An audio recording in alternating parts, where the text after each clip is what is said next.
যদি সবাই ফিরে যায়, ওরে ওরে ও ভাগা সবাই ফিরে যায়, যদি গহন পথে যাওয়ার কালে কেউ ফিরে না যায়, তবে পথের কাটা তুই রক্ত মাখা চরণ তলে একলা দলরে, তুই রক্ত মাখা চরণ তলে একলা দলরে, যদি তোর ডাক শুনে কেউ না আসে তবে একলা চলো রে।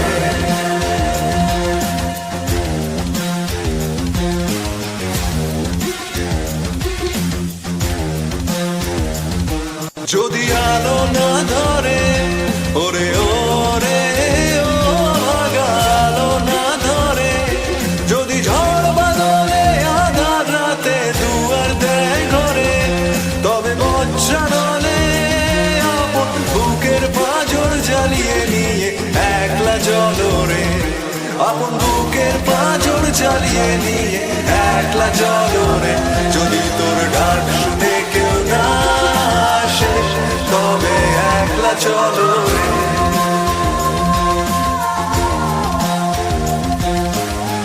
একলা চলো, একলা চলো, একলা চলো, একলা চলো রে।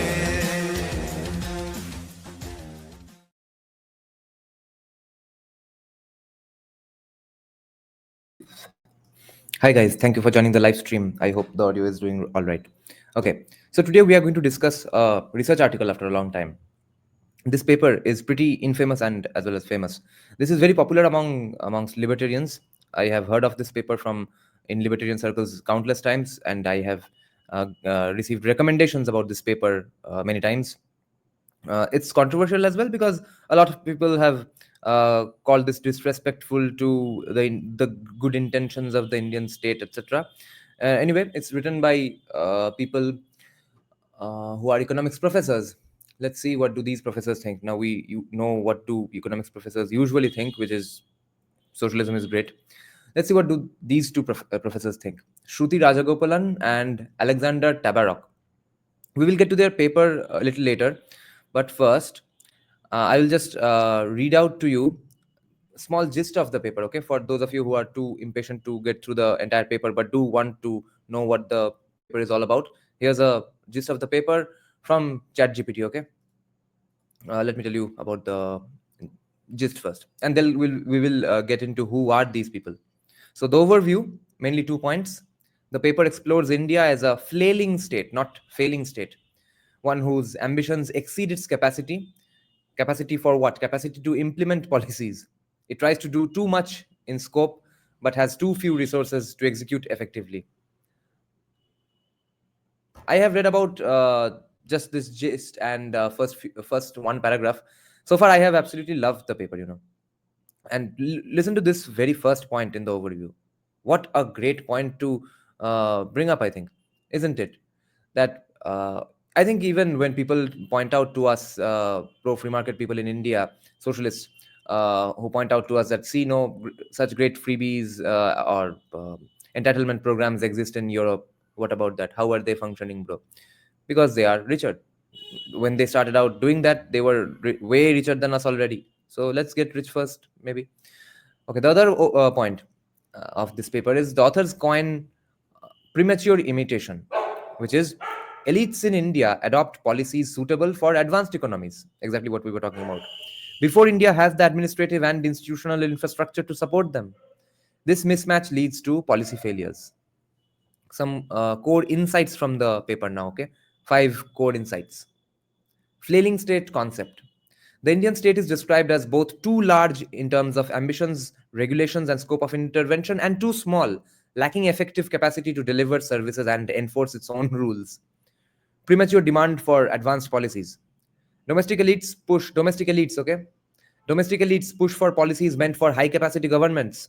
These include, so we know who these two professors are talking about when they use the phrase domestic elites, right? These two economics professors and scholars who have written this paper are not your run-of-the-mill economics professors. I'm sure you are getting that already. And when they say domestic elites, they don't exactly mean the people you might think when people like Amartya Sen would use the phrase. Domestic elites push for policies meant for high capacity governments.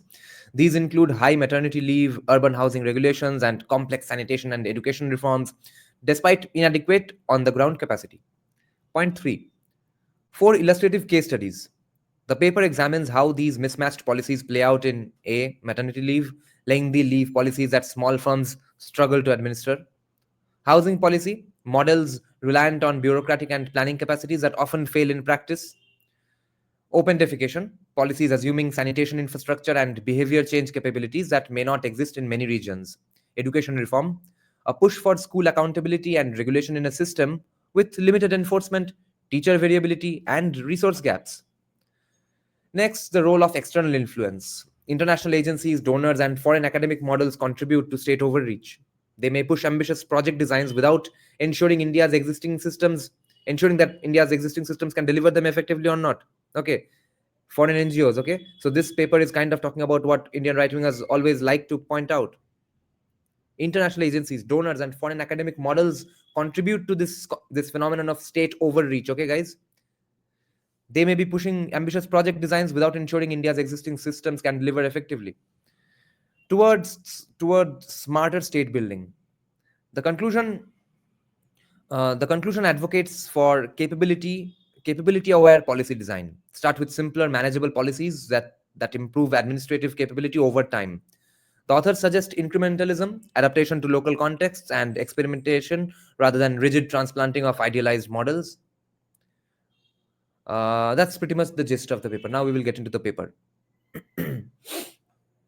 Let me check some comments now before we start the paper. Yeah, Polymer is finally this topic. Yes, probably you as well. Ram Rishabh. Lant Princhet is the writer of this article. He is a great development economist. Which article, Polymerase? Because it's written by SHRUTI Rajagopalan and Alexander TABARROK, apparently, right? They do talk about Lance Pritchett. Rishabh is saying, if that ambition is building good roads, I agree totally. People in India see Google offices and desire that, but aren't willing to go through the times when Google's founders used to work 7 days a week out of a garage. Your hand looks big today. Nice. I'm thinking of buying Beyond Good and Evil. Is it easy to read book or very advanced? It's advanced. Basically, European socialism tatti hai, idhar mat chepo. Yeah. Okay. Let's start the paper now.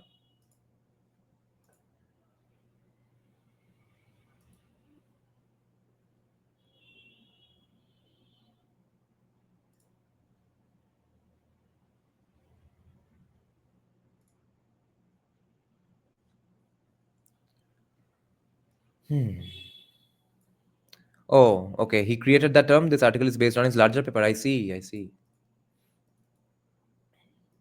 So this is the paper, guys.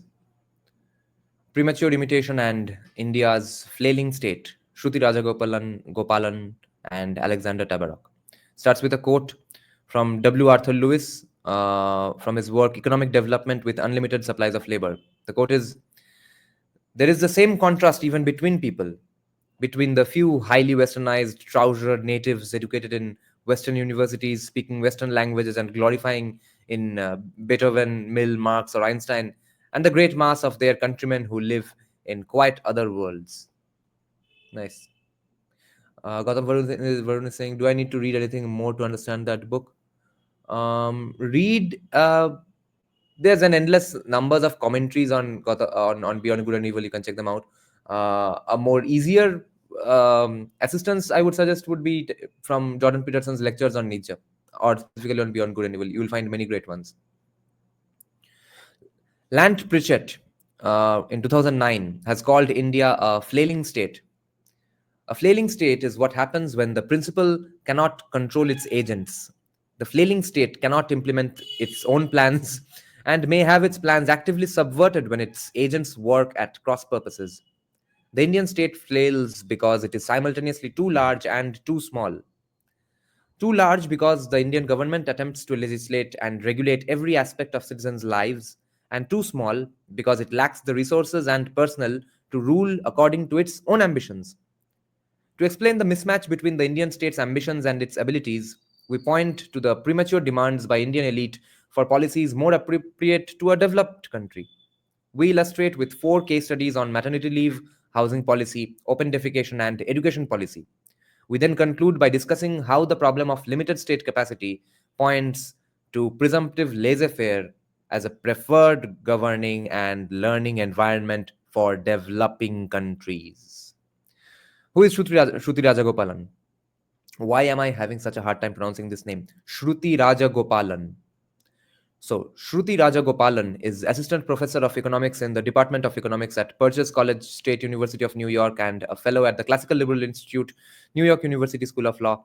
Alexander Tabarrok is Bartley J. Madden Chair in Economics and Research Fellow at the Mercatus Center, as well as Professor of Economics at George Mason University. जब किसी का bio और मतलब सिर्फ कौन सी institution से जुड़े हैं ये पढ़ने में 15 मिनट बीत जाए तो समझ लो कि it's pretty big shot stuff. Matt Andrews, Lant Pritchett, and Michael Woolcock in 2017 point to one explanation for India's flailing state. In order to satisfy external actors, the Indian state and other recipients of foreign funding often take on tasks that overwhelm state capacity, leading to premature load bearing. As these authors put it, by starting off with unrealistic expectations of the range, complexity, scale, and speed with which organizational capability can be built, external actors set both themselves and, more importantly, the government they are attempting to assist to fail. The expectations of external actors are only one source of imitation, however. Who people read, listen to, admire, learn from, and wish to emulate is also key. We argue that another factor driving inappropriate imitation is that the Indian intelligentsia, the top people involved in politics, the bureaucracy, universities, think tanks, foundations, and so forth, are closely connected with Anglo-American elites, sometimes even more closely than they are to the Indian populace. As a result, the Indian elite initiates and supports policies that appear to it to be normal, even though such policies may have little relevance to the Indian population as a whole and may be wildly at odds with Indian state capacity. This paper is incredibly interesting to me so far because this seems to be full of stuff that Hindutva socialists, people who believe in the concept of Sanatan economics, would agree with. On the other hand, it could the solutions it offers would be accused of being Western capitalism propaganda. This kind of mimicry of what appear to be the best Western policies and practices is not necessarily ill-intentioned. That same old, not ill-intentioned intentions. The barrage and tsunami of unintended consequences, guys, as a cop-out.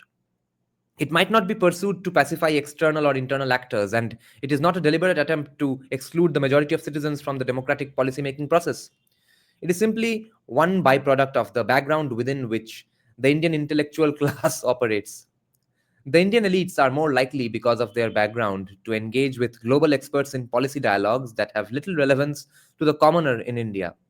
In the next sections, we discuss the flailing state and the demographics of the Indian elite. We then illustrate with case studies on maternity leave, housing policy, open defecation, and right to education policy, how India passes laws and policies that make sense to the elite but are neither relevant nor beneficial to the vast majority of Indians. We conclude with a discussion of the optimal governing and learning environment when state capacity is limited.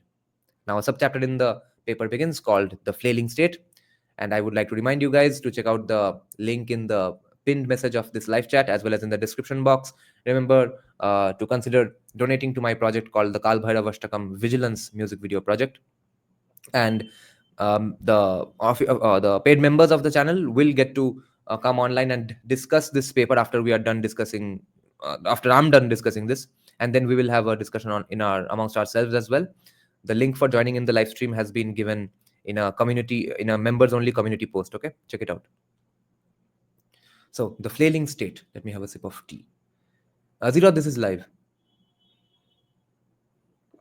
Gautam Varun, research papers are apples and oranges comparison, okay? Because books are much more broader and larger, no? Research articles are about one specific topic or one specific incident, something like that.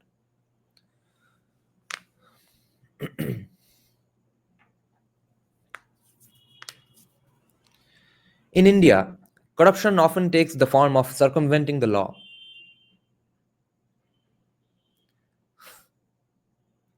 Obviously, corruption, circumventing the law. Some 30% of drivers' licenses are estimated to be fake. Of the licenses that aren't fake, a large number of drivers manage to avoid taking the driver's test, which leads to unqualified drivers and more accidents on the roads. It's possible to tell a story in which these outcomes are a design from the top, but it's more realistic to see them as a consequence of agents who do not obey principles, a flailing state. In China, this kind of corruption leads to executions.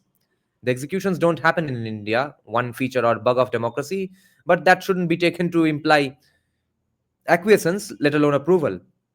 Despite some of its own problems with corruption, India's top level bureaucracy is of very high quality. The rot in India usually does not come from the head. Interesting. Part of the problem is a simple lack of personnel. India, for example, has unsurprisingly few government workers. About one fifth as many per capita as the United States. The number of police per capita, for example, is only 135 per 1 lakh, one of the lowest rates in the world and far below the median 318 or mean 333 of police officers per 1 lakh capita in the rest of the world, according to UN Office on Drugs and Crime Statistics of 2017. Moreover, a significant number of the police are assigned to VIPs rather than to protecting the public at large. People who are opposed to gun rights, listen to your elites when they show you the finger and have bodyguards for themselves. LOL. The number of judges per capita, 12 per million, is far below the US rate of 108 per million, which helps to explain India's enormous backlog of 32 million cases, millions of which have been in process for more than a decade. Although most of India's governance problems can find links to the lack of manpower in state services, there is also the problem of regulatory overload. The top levels of government impose a massive regulatory burden that is increasing each year, with little attention paid to personnel and state capacity. Many regulatory and civil offenses are increasingly categorized as criminal offenses and arbitrarily enforced. India has essentially all the inspections, regulations, and laws a developed country such as the United States has, but at approximately $235 of federal spending per capita, the Indian government cannot simply accomplish all the tasks it has assumed. And people think, wait, no, no, no. I get it, India has spent all this money into trying to solve these problems, even though they haven't been able to. But you see, just let the Indian state spend a little bit more of your money and my money, and only then the solutions will come about. Just a little more money, just wait for it, a little more of a decade. Consider US federal government spending per capita was 5 times higher in 1902 than Indian federal government spending per capita in 2006. Yet the Indian government circa 2006 was attempting to do much more than the US government did in 1902. Rishabh is asking, when's this paper from? Good question. Around 2017, I think. Oh, 2019. Yeah, 2019, Rishabh.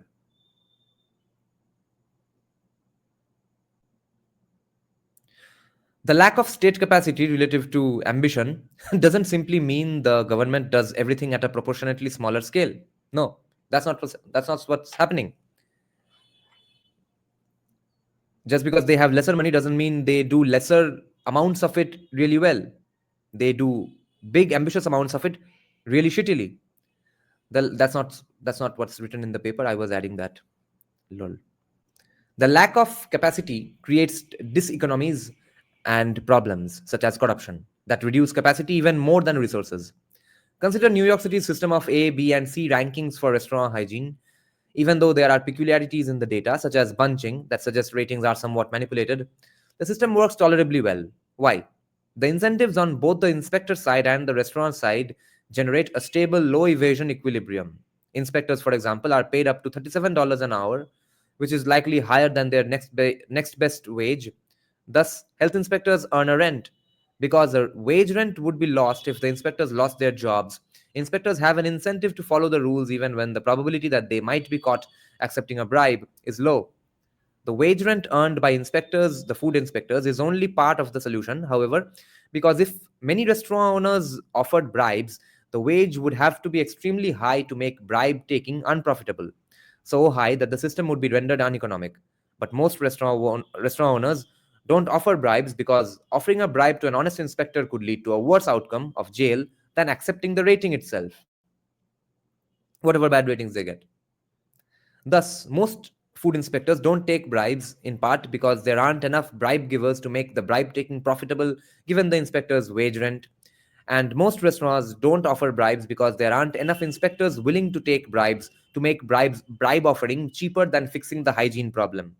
Thus, health inspectors maximize utility by being honest given the actions of restaurant owners, and restaurant owners maximize utility by being honest given the actions of health inspectors. The system is in equilibrium. The evils of Western capitalism and Adam Smith, you see. The low bribery equilibrium, however, is not the only possible equilibrium. Suppose we begin with a situation in which bribery is more common, perhaps because of differences in culture such as tribal connections, that increase the cost to inspectors for not taking bribes. In this case, the same wage may not be enough to incentivize honesty on the part of health inspectors. With more restaurants offering bribes, it's more profitable to accept bribes. Moreover, inspectors' chances of being caught may decline as the number of bribes increase, what Mark Kleiman in 1993 calls enforcement swamping. At a low level of bribe taking, a small enforcement squad can capture most bribe takers, but the probability of being caught can decline as bribe taking increases. Compare this situation to vandalism and theft. Because the probability of capture is usually high, most people don't routinely smash store windows and run off with television sets. But if lots of people smash store windows and run off with television sets, then the probability of capture declines, and so more people do likewise, thus setting off a riot. Establishing a restaurant inspection system in a developing country can be like trying to create law and order during a riot. Given lots of potential bribe givers, wages can't be set high enough economically to prevent bribe taking. Given plenty of bribe takers, it's cheaper for bribe givers to offer bribes than to fix their hygiene problems. A more extensive regulatory system can simply make the problem worse by increasing the incentives to offer and take bribes. India fits this model.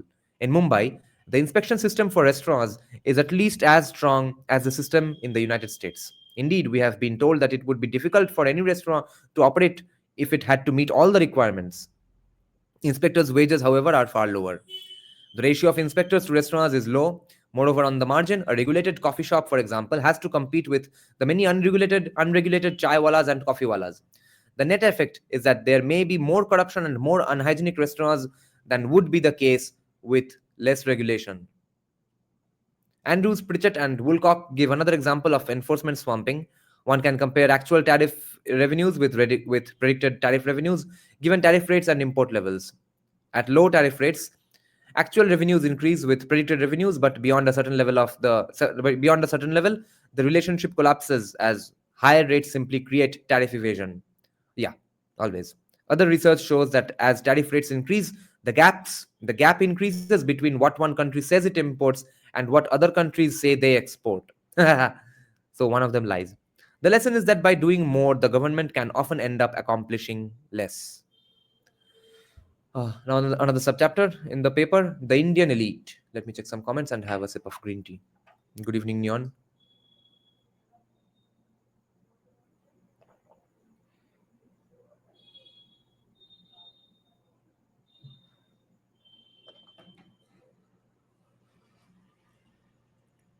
Yeah, Zeroth, in this context, you'll have to remember, in general, directionally speaking, what is what?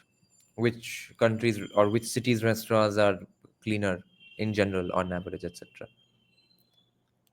Gordon Ramsay might have caught hold of a few crooked restaurants, not in general the vibe of New York. Anyone do wealth distribution by gifting membership to me so I can chat with them now? Okay, where did the paper go? Okay, let's start this subchapter called the Indian elite. So far, this is pretty juicy stuff.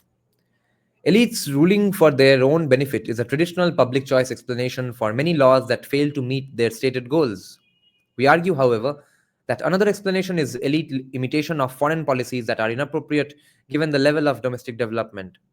The Indian elites live at a standard of living comparable to that in developed countries and participate in the cultural and intellectual conversations in the United States, Britain, and Europe. But it is not just their economic status that sets them apart. We identify three additional characteristics of the Indian elite, especially of those formulating policy: language, caste, and education at institutions outside of India. Almost all of the Indian elite are urban and English speaking and enjoy a standard of living far above the national average. The use of English, one of India's official languages, is notable because almost all policy discussions is in English, despite the fact that English is 44th on the list of languages with the most native speakers in India. According to the Indian Human Development Survey 2005, only 16% of Indians can converse a little in English and only 4% can do so fluently. This is from 2005. I think it's largely irrelevant at the moment. Despite the fact that most Indians do not use English, the country is administered at the top mainly using English. The Supreme Court and the state high courts use English to hear arguments and write judgments. India's economic survey, similar to the economic report of the president, is in English. Think tanks hold policy debates in English. Universities and medical and technical schools teach in English. And even street signs warning of dangers are often in English. The budget speech is usually made in English before Parliament, with the finance minister making a bilingual speech for the first time in 2018. Though India has a vibrant vernacular press covering most news and opinion, academic and policy work almost exclusively appears in English language journals. Sahit Aula writes with only slight exaggeration, quote, "Imagine living in a nation where you, a member of the majority, are unable to read the label of the medicine you must give your child, the menu at a local restaurant, or even the warning signs of the road, a place where you are unable to comprehend the government document officiating your driver's license, tax filing, or marriage. This is the world that hundreds of millions of Indians live in simply because the elite prefer English.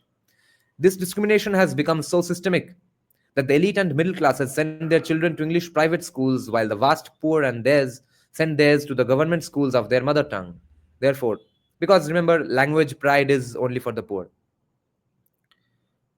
All the people doing the riots and the hooliganism on the streets for their mother tongue send their kids to their mother tongue government schools pretty much. But the people paying them to do that hooliganism, they send their kids to English medium elite schools.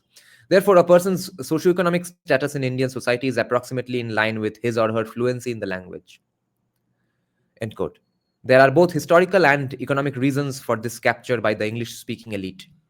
Starting with the policies of the East India Company and the British Crown, though the East India Company colonized vast parts of the subcontinent as early as 1757, it was not until 1835 that British officials endorsed English education in India.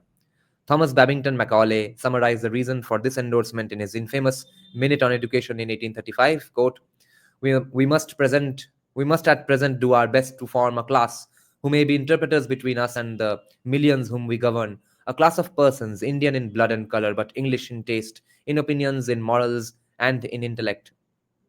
To that class we may leave it to refine the vernacular dialects of the country, to enrich those dialects with terms of science borrowed from the Western nomenclature, and to render them by degrees fit vehicles for conveying knowledge to the great mass of the population. End quote. The Macaulay Committee, which gave India its first modern civil service in 1853, recommended that East India Company's patronage-based system should be replaced by a permanent civil service based on a merit system through competitive entry examinations. And I think this was centuries later when Indians all of a sudden were face to face with merit, not just connections. And immediately a class arises out of Indian society who are absolute intellectual stalwarts and geniuses, absolute tigers, lions. Thus, one reason for Indians to acquire a British education was to attempt the examination for admittance to the Indian civil services. The Macaulay Committee, which gave India its first, this we read, through competitive entry examinations. Thus, one reason for Indians to acquire a British education was to attempt the examination for admittance to the Indian civil services. By 1855, open competitive exams to recruit officers for the Indian civil services were held in London. Even the earliest meetings and presidential addresses of the Indian National Congress were in English. It was the common language for the agitators.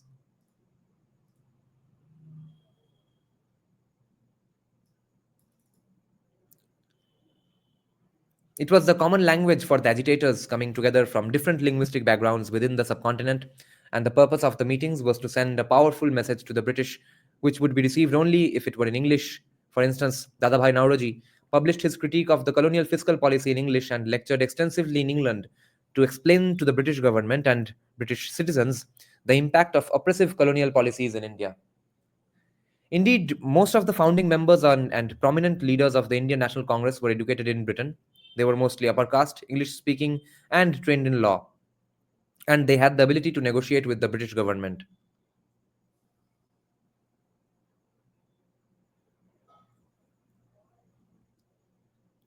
Most famously, Jawaharlal Nehru was educated at Harrow and Cambridge and remarked to John Kenneth Galbraith that he was the last Englishman to rule India. Nehru was wrong only in thinking that he was the last. Witty sarcasm, guys, from the very serious authors. They are saying, the authors of this paper are saying, Nehru was wrong only in thinking that he was the last Englishman to rule India. No, he wasn't. Everyone else was the same. First, after independence, Indian elites continued to function as if they were governing an English speaking country. The main reason for this was linguistic fractionalization. It was simply too costly to have many official languages, and choosing only one or two was politically infeasible. India experienced this problem during the linguistic reorganization of states in the early 1960s.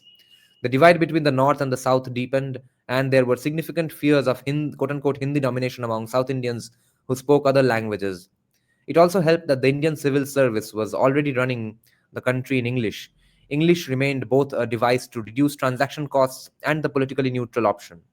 Almost the entire central administration was run using English, with states concurrently using English and the majority vernacular language. This preference for using English for administration and international trade created a demand for English speakers. Those who spoke English had access to better jobs, both in government and in the private sector, and this wage premium continues to this day. Therefore, even though the colonial masters left 70 years ago, Indian elites hold on to English as a means to better jobs, higher wages, and access to power, and as a method of administering a linguistically fractionalized nation in a centralized fashion.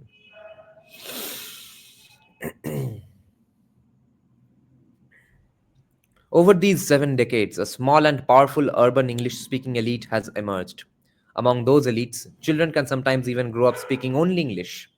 Especially with the arrival of the internet, it has become possible to be located in India, but for many practical purposes, to live in a bubble and consume only American and British entertainment and writing.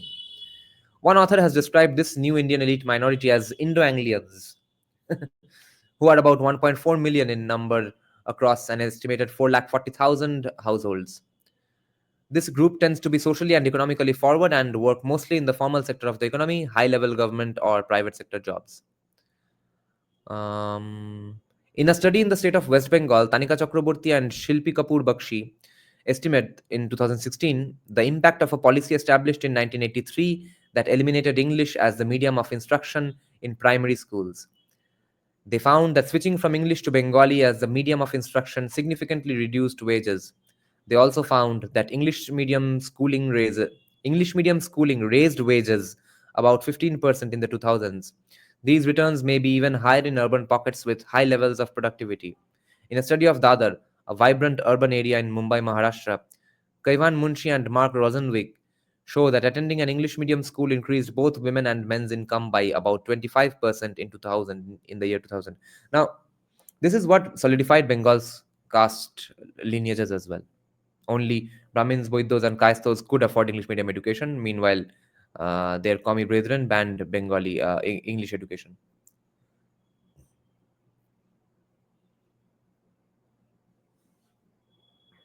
If Neon is asking, which language would you prefer to be your lingua franca if it's not English? Well, then though Bengali. It has to be Bengali.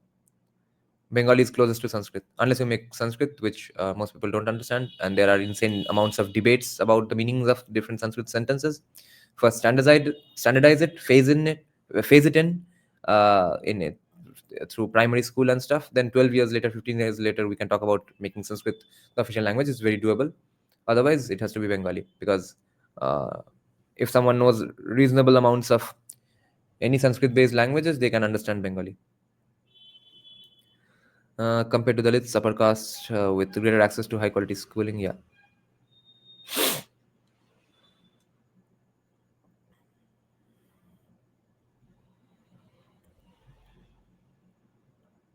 Ankita Agarwal, Jean Rees, and Ashish Gupta in 2015 find that in Uttar Pradesh, for example, high castes dominate education, business, and politics far out of proportion to their percentage of the population.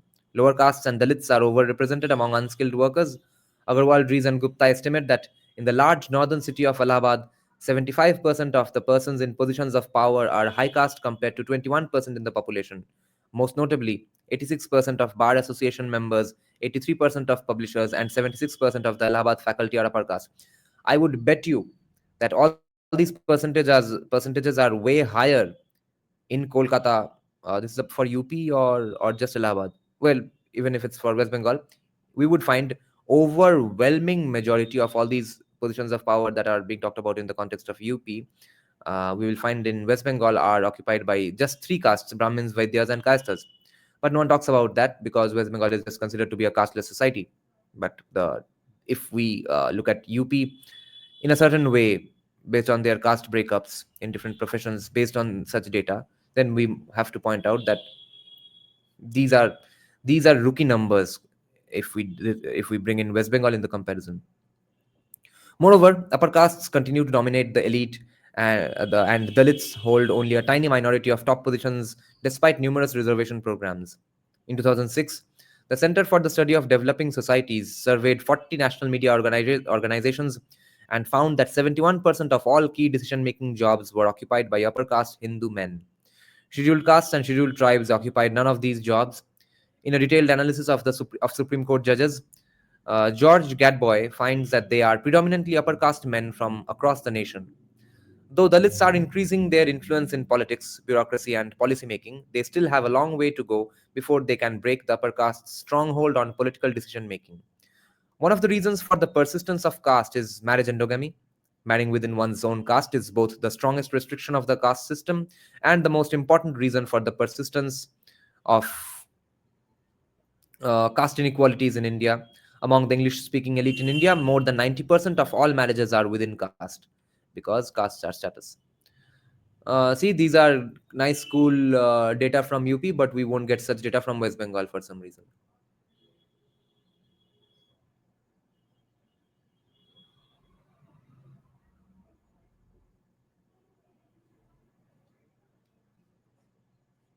In addition to language and caste, the third characteristic of the Indian elite is access to high quality education, especially higher education.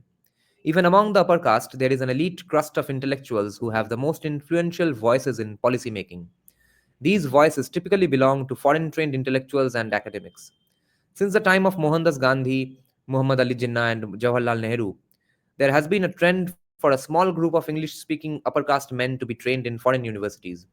Very few Dalits, B.R. Ambedkar being a notable exception, have managed to access the kind of educational opportunities that can gain them entry to foreign universities. During the colonial and post independence eras in India, the relatively wealthy Indians went to British universities. As the Indian National Congress generation died out, the Indian elite became less anglicized but more American. Because of unfriendly American immigration laws until 1965, Indians preferred the United Kingdom and other countries for higher education and eventual immigration. But after 1965, the Indian immigration wave to America started, and it got a boost because of the technology boom starting in the 1990s.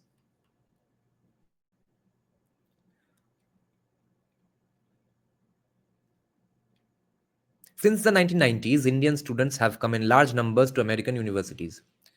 Among Indian elites, education abroad continues to be common, as do working and even living abroad.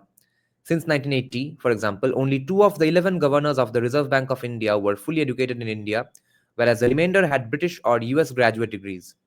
Many had extensive experience living and working abroad, including Raghuram Rajan at the University of Chicago and I.G. Patel, who later became the director of the London School of Economics. Similarly, since 1980, 100% of India's chief economic advisors have had foreign graduate degrees. Perhaps most remarkably, it's not unusual in India for its policy experts to live in other countries.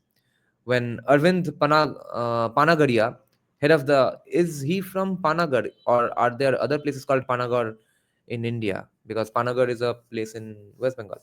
When Arvind Panagaria, head of the Indian government think tank Niti Aayog, left India in 2017, it wasn't considered surprising that the Columbia University professor will return to the US to rejoin academia.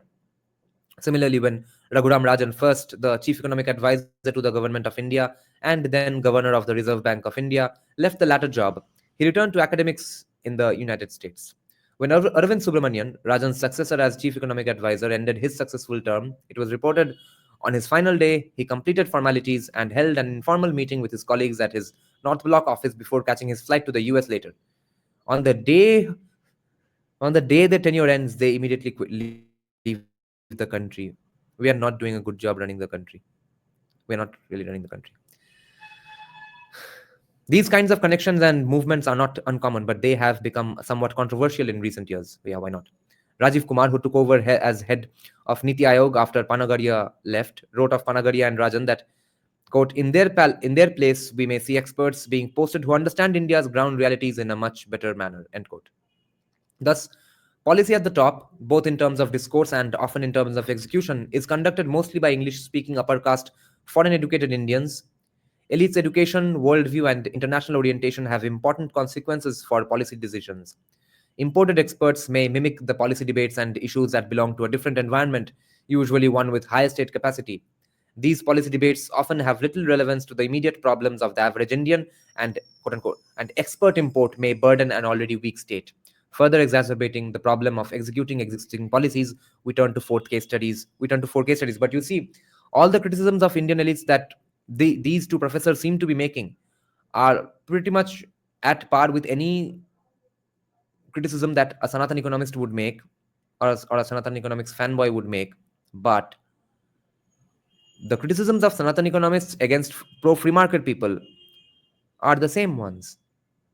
They want the Indian state to do things that are being demanded by leftist elites, and Sanatan economists don't realize that. At least they have large overlaps in agreements regarding most policies, I think. Maybe some Hindu laws especially would be special for Sanatan economists, which wouldn't be special for those liberal elites. But otherwise, the general welfare heavy, freebie centeredness of the Indian economy, Indian state, that's where pretty much the Sanatan economists and the leftist elites, liberal elites, have a handshake on.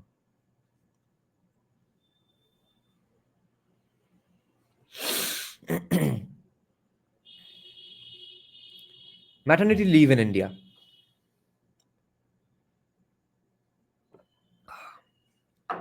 As an example of a law that appeals to the elite rather than to the masses, consider India's maternity leave bill, which passed in 2017. The bill requires that firms of 10 or more workers provide women with 26 weeks of rapid maternity leave, up from the 12 weeks mandated earlier. India now requires firms to pay for more weeks of maternity leave than the United States or France. In fact, only Canada and Norway, with a GDP per capita that is 27 and 47 times higher, respectively, than India's, have longer required paid maternity leaves. The issue with the and you expect Indian companies to invest in R&D. Lol. The issue with the maternity law is not simply that it is generous by world standards, especially for a poor country, but that it has so little applicability to the greater bulk of the Indian female population. Most women in India are not in the labor force, 70%. Moreover, most of the people in the labor force work in the unorganized sector, either for themselves or for firms with fewer than 10 workers, to which the law doesn't apply, 84%. Even within the organized sector, 16%. A majority of the employment is informal, 58%. So the law again will not apply. If we assume that 30% of the workers in the organized formal sector, which is 6.7%, are female, then perhaps 2% of the labor force are potential beneficiaries of the law. 2%. 2% of the entire labor force are potential beneficiaries of the maternity leave law. If we assume more realistically that only 20% of the workers in the organized formal sectors are female, then the law potentially applies to 1.3% of the labor force, or less than 1% of all females. In practice, the law will also be widely ignored even in the organized formal sector. Lol. Yeah, Gautam. In this monitor, I have the paper opened, and on my top monitor, I have the StreamYard screen opened.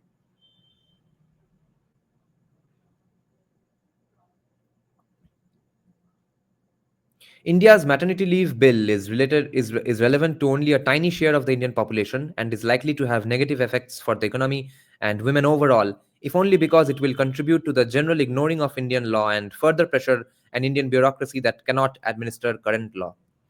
The maternity bill is an example of what Anthony Allott called phantom legislation, the passing of laws which do not have and most probably cannot have the desired effect. The illusion of progress, of doing something, is given, but the reality is far different. Such legislation is an expression not of power but of the importance of power. Well said. Why then was the law passed? To the extent that the law has beneficiaries, the beneficiaries are, of course, likely to come from the elite. Elites everywhere demand laws that benefit themselves. But the naked public choice explanation is likely incomplete. There are better ways of transferring wealth to elites than a maternity leave law. The law, however, has an ideological dimension. It's part of what the Indian elite thinks is good, just, and prestigious in the international community. Thus, when the law passed the Lok Sabha, the Labour Minister called it a gift on International Women's Day and proudly noted that Indian women will get more maternity leave than what is provided in developed countries such as Japan, Germany, and the United Kingdom and South Korea. India's maternity leave law was thus a point of national pride, similar to its mission to Mars. Lol. Now, housing regulation. Before starting this subchapter, I'll just check out a few comments and have a sip of green tea.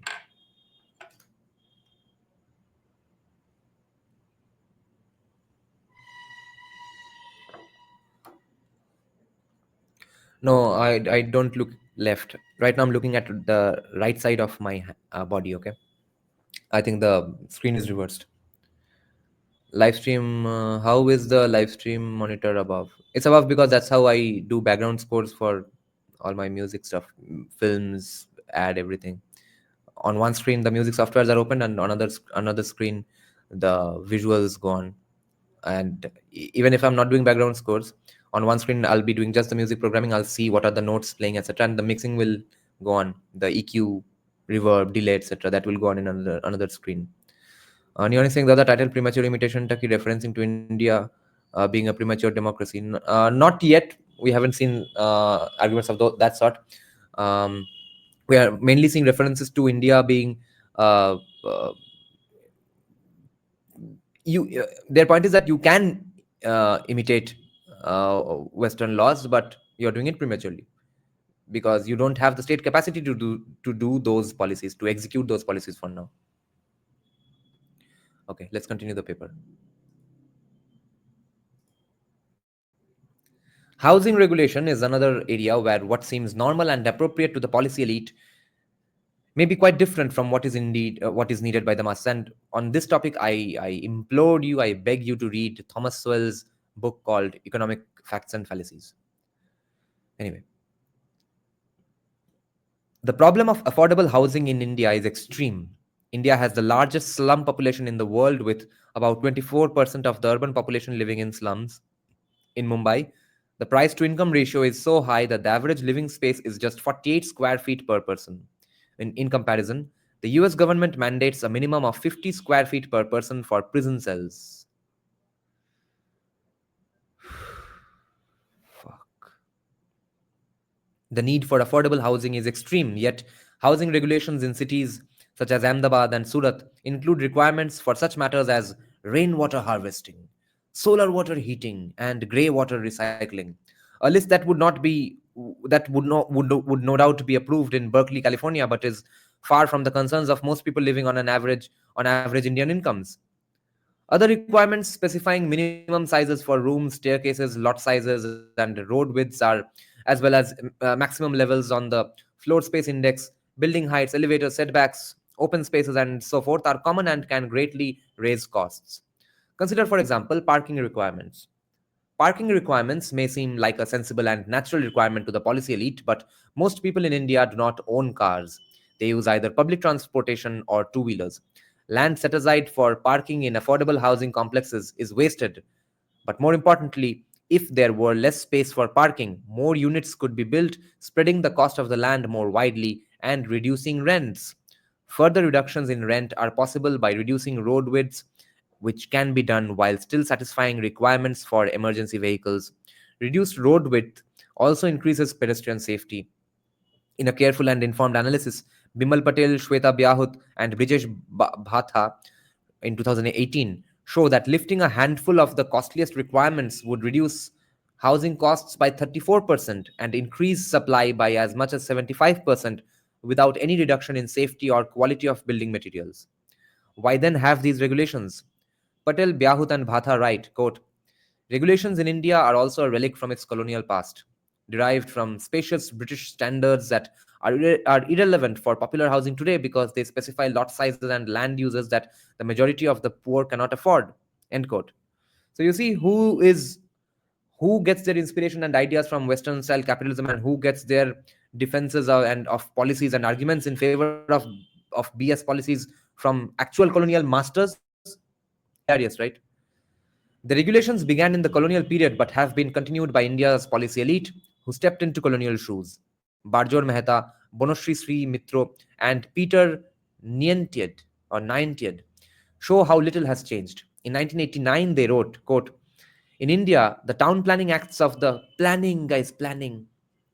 In India, the town planning acts of the colonial period and even town planning efforts after independence have tended to reflect the professional values of the middle class and upper socioeconomic classes. Not surprisingly, the majority of people who cannot afford either the high standards set by the legal system or the artificially inflated costs of land are forced to seek solutions on their own and live in settlements that have come to be labeled as unplanned, unintended, uncontrolled, or unauthorized. Mehta, Mitra, and Nientiad described not only how the regulations led to expensive housing that the masses could not afford, but also how this problem created incentives to ignore the law and build slums. That is premature load bearing that led to system collapse. Where have we heard this before? This seems like a familiar sentence, doesn't it? Premature load bearing that led to system collapse. Quote, when local governments are unable to provide affordable plots and minimal basic infrastructure, squatting is the only option left for a large number of households. In such a context, the violation of zoning and building regulations can be traced to failing housing policy. This is from 1989. Why are slums then emerging? When local governments are unable to provide affordable plots and minimal basic infrastructure, squatting is the only option left.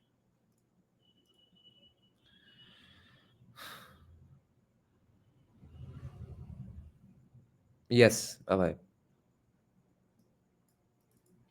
Caste, latrines, and the problem of open defecation. Another case study. The separation between the policy elite and the mass of the people can lead to errors of omission as well as to errors of commission. India has extreme inequalities in the provision of basic goods. It fares poorly even compared to Bangladesh, for example, in the proportion of households practicing open defecation, 55% versus 8.4% of Bangladesh. The proportion of children ages 12 to 23 months who have been fully immunized, 44% to 82% of Bangladesh, and the proportion of children ages 9 to 59 months who receive vitamin A supplements, 18% of India to 88% of Bangladesh. Damn. As Jean Dries and Amartya Sen inequality in India has a special nature, which is, quote, a huge deficiency of the basic requirements for a minimally acceptable life for the underdogs of society, end quote. That is not captured in income statistics and Gini coefficients. For example, India has far more open defecation than other countries at the same level of GDP per capita. Open defecation sickens and kills children, stunts their growth, and lowers their IQ, thus reducing the productivity of the future workforce and thus filling the country up with more socialists because of the lowered IQ. It is hard not to think that one reason this practice continues is that the divisions of caste make it a predominantly lower caste problem of little concern to the elite. Genius. Dries and Sen argue that open defecation isn't the cause of much shame or consternation among the policy elite. Quote, the possibility of space missions seems to capture the imagination of the privileged far more than flush toilets, which could liberate half the citizens of modern India from this peculiarly nasty form of inequality. And I guess Narendra Modi therefore started his mission of trying to address this problem, but of course, without people being directly accountable or without changing behaviors. People who had no problems in being outside one fine morning get free toilets paid for by other people, and other people who make the toilet also get paid salaries to administer the procedure out of your taxes. The dangers of open defecation are clear, yet some half a billion people still do not use latrines. Why not? Dries and Sen offer a typical explanation. Quote, in 2011, half of all Indian households did not have access to toilets, forcing them to resort to open defecation on a daily basis.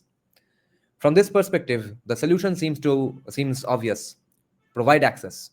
After all, if you or I were to have access to latrines or would use them, so if someone else isn't using latrines, it must be because they don't have access. A bit of thought, however, dispels this notion. Latrines are not expensive. Many people in countries poorer than India build their own latrines.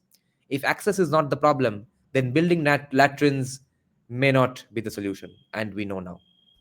Indeed, India's campaigns to build latrines have been far less successful than one might imagine based on the access theory. The access theory being that, oh, just if you just let people have some access to that particular product or amenity or facility, only then and immediately then will they start changing their behavior and using that amenity instead of looking for jugaad substitutes. But no, they don't. Quite often, latrines are built and not used. Sometimes this is due to poor construction or location, but the latrines are often perfectly serviceable. In fact, surveys indicate that 40% of households that have a working latrine also still have at least one person who regularly defecates in the open. For many people in India, open defecation is preferred to latrine use, usually for reasons related to issue of ritual purity and caste.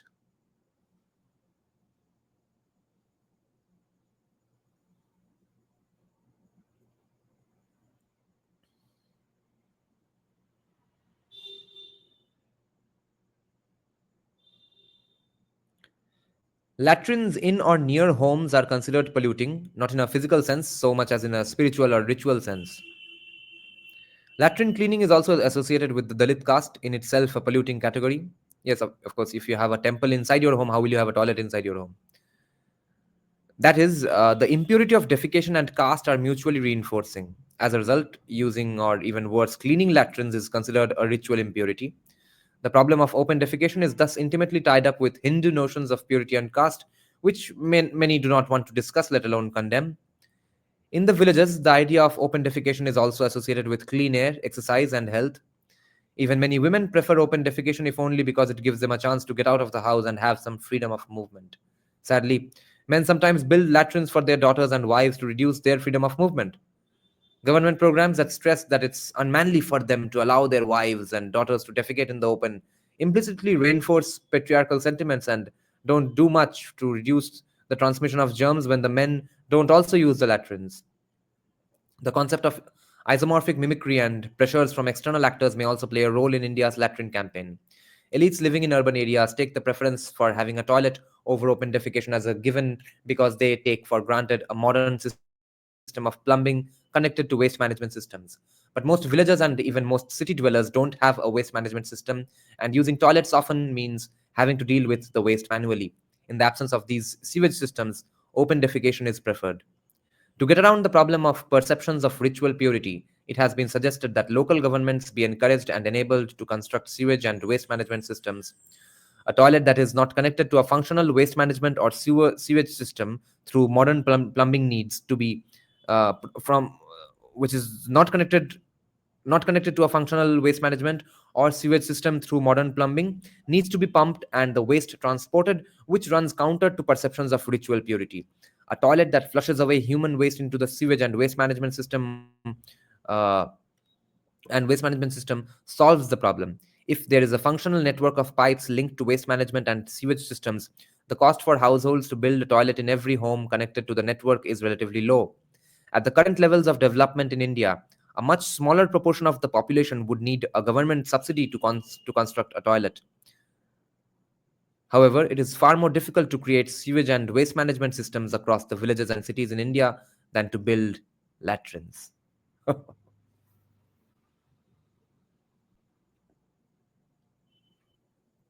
The Indian government counts the number of latrines built and input, which makes it easy to report growth and success perhaps to the world, but also to urban elites.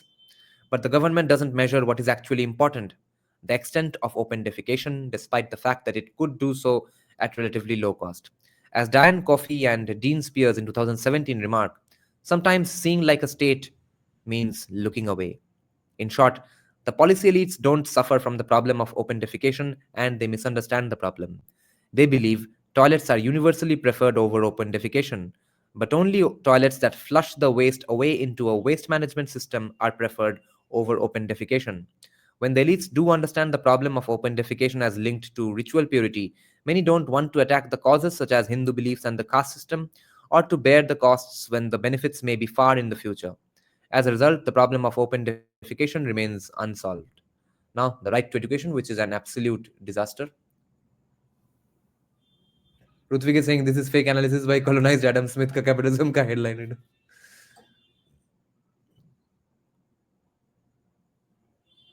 No, Gautam, I haven't been able to read it as of now. Almost all developed countries have an extensive public education system. From the beginning of independent India, the Indian elite have hoped for a similar system for India. The Constitution of India, adopted in 1950, promised that the state shall endeavour to provide within a period of 10 years from the commencement of this Constitution for free and compulsory education for all children until they complete the age of 14 years. More than 70 years later, the state still has not fulfilled this promise. Lol. And we have people pointlessly being obsessed with education when they would have been way better off learning another skill. At a centralized level, and that's how we create artificial numbers of unemployment. At a centralized level, the government does not evaluate learning outcomes but instead pats itself on the back by using literacy as a measure, almost entirely self reported in census surveys, or by using enrollment numbers in all schools, public and private, as a measure of success. When one looks to outputs, not inputs, however, it is clear that public schools are failing to produce education. Yes. In the Pratham Educational Foundation's annual status of education report surveys of learning outcomes among 10 to 11-year-olds in rural India in 2014, for example, only 41% of the students in public schools could read a simple text in the local language, and only 21% could divide a 3-digit number by a 1-digit number. And today's Bengali government medium school students today, people who are passing out today, I don't think they can answer college or master's level, undergrad or postgrad level uh, uh, question papers, even if they are written in Bengali, because the Bengali is classical Shuddh Bengali, and they have no clue how that language operates, and they don't know a sentence of English. Maybe they do because of some watching some Western OTT TV shows and stuff with subtitles. That might have helped them, and that might have been the only thing that has helped them and their generation entirely.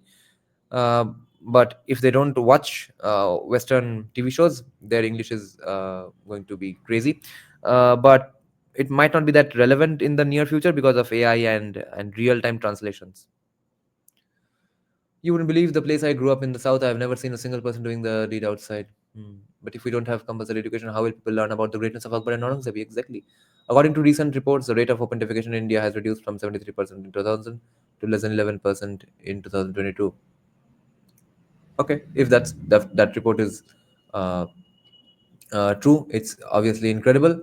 I don't trust that data, but India's problem is with the kind of population we have, uh, even less than 11% people openly defecating on the streets is pretty much a number that would be as big as an entire big state in any developed country, all of whom therefore then defecate openly.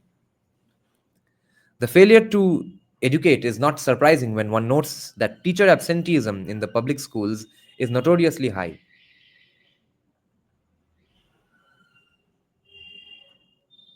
Why? And I wonder why.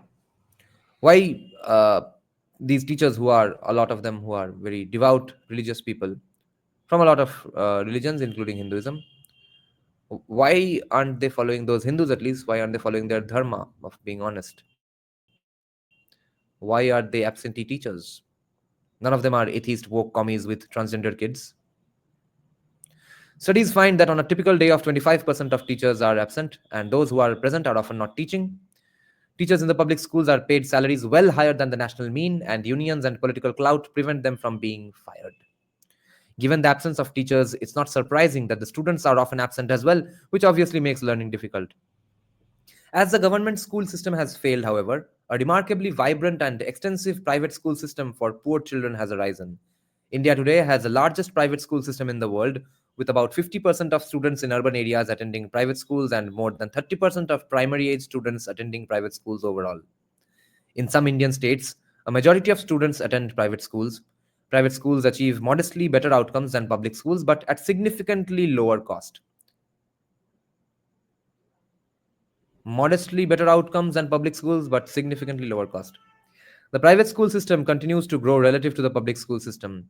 Over the 4-year period, 2010 through 11, 11 to 2014-15, total enrollment in government schools decreased by 11.1 million, whereas enrollment in private schools increased by 16 million.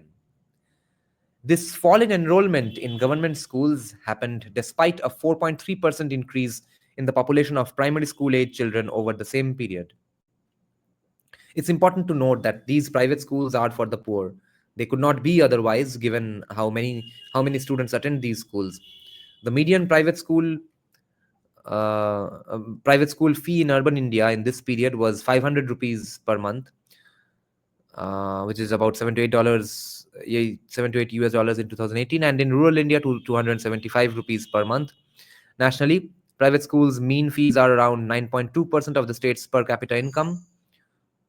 The bottom line is that poor parents in India would rather pay to educate their children at a private school than send them to a government school for free. It would be difficult to find more damning and explicit evidence of the failure of the government education system. In a sensible world, a system that educates millions of poor students at low cost would be lauded and supported, but the Indian elite looks askance at these private schools and tries to expand the failing public system, often at the expense of the relatively successful private system. Primary education became a fundamental right in India after the 86th Amendment to the Constitution was passed in 2002. To translate this fundamental right into action, the Indian government crafted the Right of Children to Free and Compulsory Education Act, also known as the Right to Education Act, or the RTE of 2009, which came into force in 2010. This statute and rules crafted under it form the current framework of primary education policy in India. The RTE is a classic example of elitist thinking and isomorphic mimicry.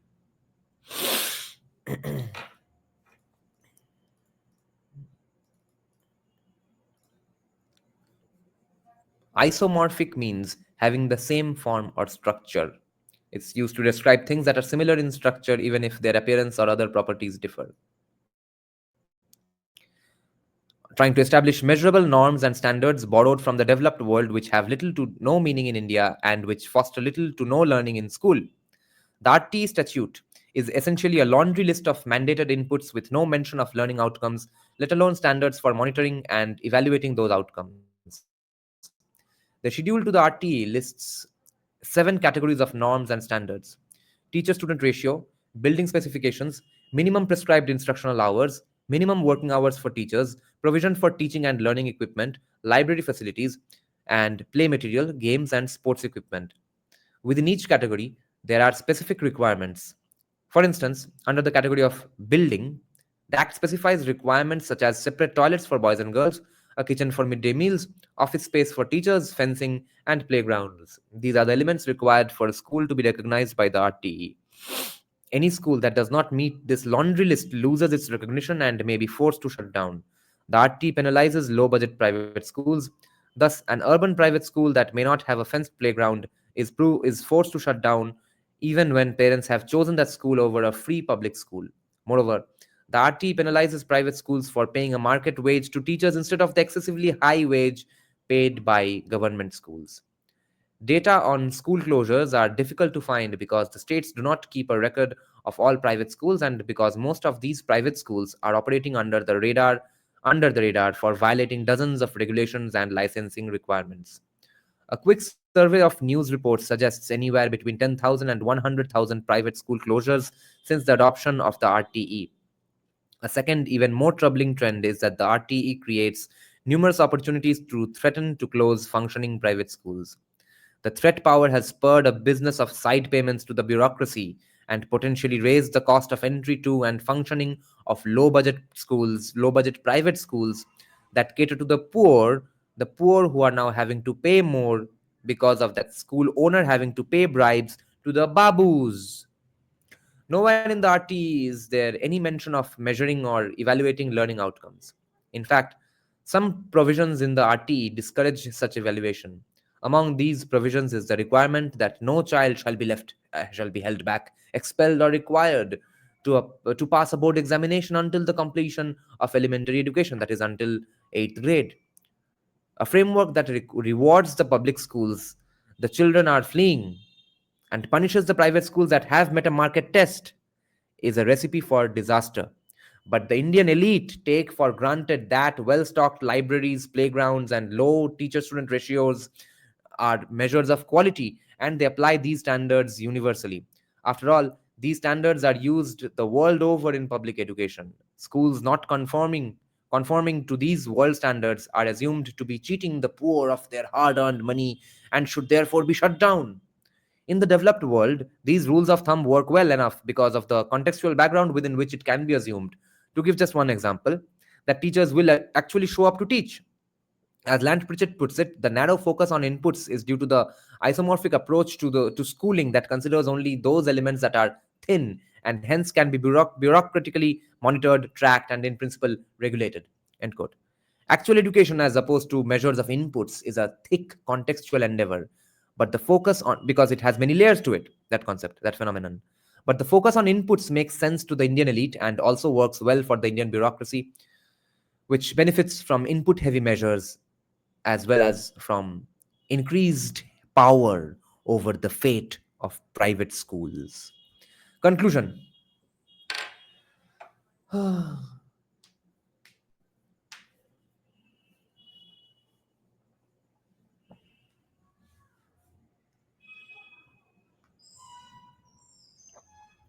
The Indian state does not have enough capacity. Oh, okay. The conclusion says limited state capacity calls for presumptive laissez-faire, guys. Libertarianism, ahoy. The Indian state does not have enough capacity to implement all the rules and regulations that elites trying to imitate the policies of developed economies desire. The result is premature load bearing and a further breakdown in state capacity. It doesn't follow that rule by non elites would be. It doesn't follow that rule by non elites would be better. It could be worse. Nevertheless, there are some lessons about what kinds of things can and cannot be done with limited state capacities.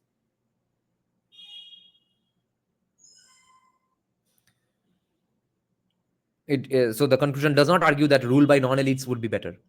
States with limited capacity have great difficulty in implementing tasks with performance goals that are difficult to measure and contested.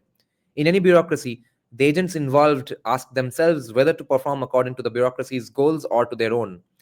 Incentives can ideally be structured so that goals align, but when states have limited capacity and performance goals are difficult to state or measure, it becomes easier for agents to act in their own interests. At the broadest level, this suggests that states within limited capacity should rely more on markets even when markets are imperfect, presumptive laissez faire. The market test isn't perfect, but it is a test. Markets are the most salient alternative to state action, so when the cost of state action increases, markets should be used more often. Imagine, for example, that US government spending had to be cut by a factor of 10. Would it make sense to cut all programs by 90%? Unlikely. Some programs and policies are of great value, but others should be undertaken only when state capacity and GDP per capita are higher. As Edward Glaser quips, quote, "A country that cannot provide clean water for its citizens should not be in the business of regulating film dialogue," end quote.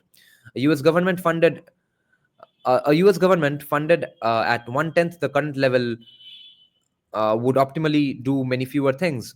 So why doesn't the Indian government do many fewer things?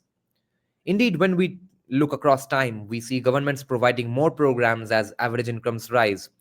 Over the past 200 years, for example, the US government has grown larger and taken on more tasks as US average incomes have increased.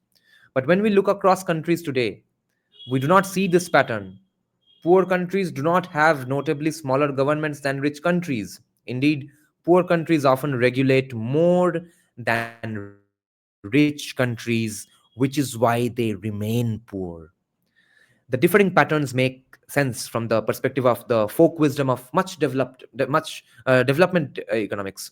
From this perspective, the fact that the developed economies might have started out more laissez-faire is an irrelevant historical observation. In fact, according to this view, now we are criticizing developmental economists, okay? In fact, according to this view, because the developed economies have already evidently learned that laissez-faire led to inefficiencies, business cycle instabilities, and environmental, distributional, and other ethical problems, it makes sense for the less developed economies to skip the laissez-faire stage.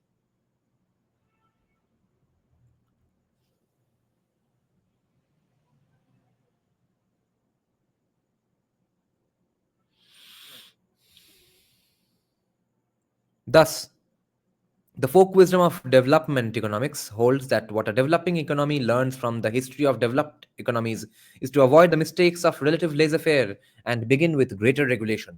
In the alternative view put forward here, relative laissez-faire is a step to development, perhaps even a necessary step, even if the ultimate desired endpoint of development is a regulated mixed economy.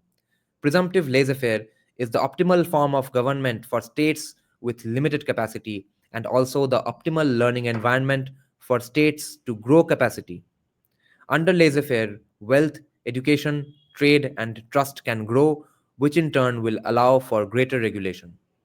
This is the end of the paper, guys. If any member wants to join the discussion, y'all can. The link has been given in a community post, only visible to the members of the channel. This was a fun paper. We discussed an article, research paper after a long time. Premature, Imitation, and India's Flailing State. SHRUTI, Rajagopalan, and Alexander Tabarrok. Remember to donate to my Kaal Bhairav Ashtakam Vigilance project, music video project, guys. The link is in the thumbnail, in the pinned comment of this live chat, as well as in the description box. However, they will never credit Hindu for good things. Yes, exactly. Okay then, thanks a lot for joining the live stream, guys. See you in within an hour with another discussion. যদি সবাই ফিরে যায় ওরে ওরে ও ভাগা সবাই ফিরে যায় যদি গহন পথে যাওয়ার কালে কেউ ফিরে না যায় তবে পথের কাটা তুই রক্ত মাখা চরণ তলে একলা দলরে তুই রক্ত মাখা চরণ তলে একলা দলরে যদি তোর ডাক শুনে কেউ না আসে তবে একলা চলো রে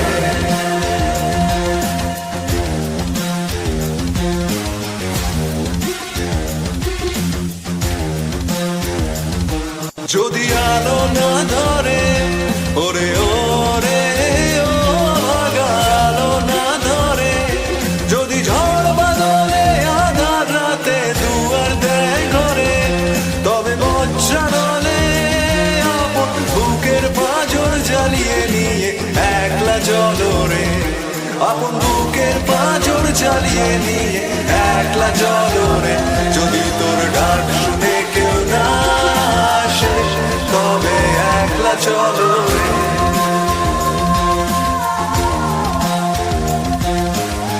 একলা চলো